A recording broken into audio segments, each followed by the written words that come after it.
Športna zveza Sevnica je tudi letos pripravila sprejem za najuspešnejše športnike v občini.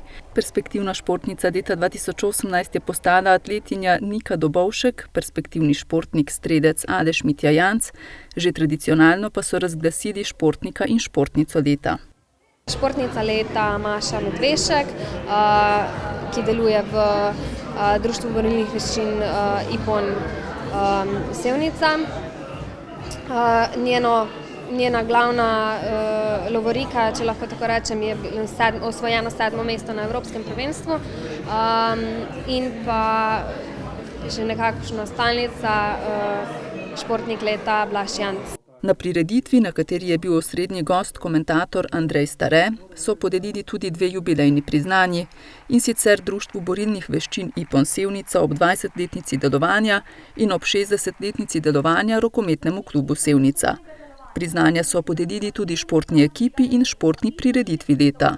Imamo ekipa leta, je ekipa, ki je bila zbrana v osnovni šoli Sevnica, fantje, rokometna ekipa, in so osvojili državni naslov v šolskem rokometu. In povezano s tem tudi prireditev leta, ravno ta finalna tekma, v kateri sta se pomerila osnovna šola Sevnica in osnovna šola Boštanj. V Sevnici sicer deluje okoli 40 športnih društev, od tega jih je približno 25 včlanjenih v Športno zvezo Sevnica. Zdajle marca bomo ravno imeli na novo skupščino, kjer se bo spet opredelilo, ali morajo društva pristopiti k članstvu nekakšni članarino, ali bomo sprejeli vsa društva. Trenutna situacija v Športni zvezi, bom rekla, ni ravno blesteča in želimo si, da bi ravno v prihodnjem mesecu potegnili črto in obrnili nov list in začeli znova. Eden prvih projektov v tej novi zgodbi bo brošura, ki bo namenjena vsem osnovnošolcem.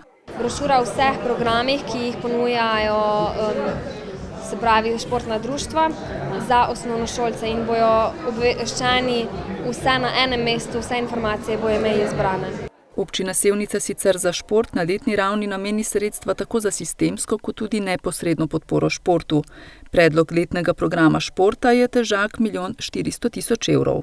V katerem zagotavljamo tista sredstva, ki omogočajo delovanje društvom.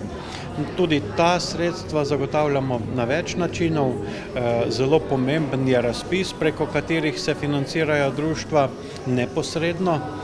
Zelo pomembno pa je tudi to, da financiramo javni zavod KŠTM, ki upravlja in nekako razpolaga z športnimi objekti, jih vzdržuje, ima pripravljene, tako da športniki v teh športnih objektih plačajo izredno nizko ceno, zgolj simbolično ceno.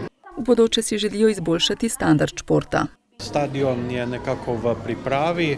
V letošnjem letu se nekako osredotočamo na prenovo bazena in s tem bo športna infrastruktura bistveno izboljšana. V načrtu pa so tudi ureditve nekaterih športnih igrišč po manjših krajih.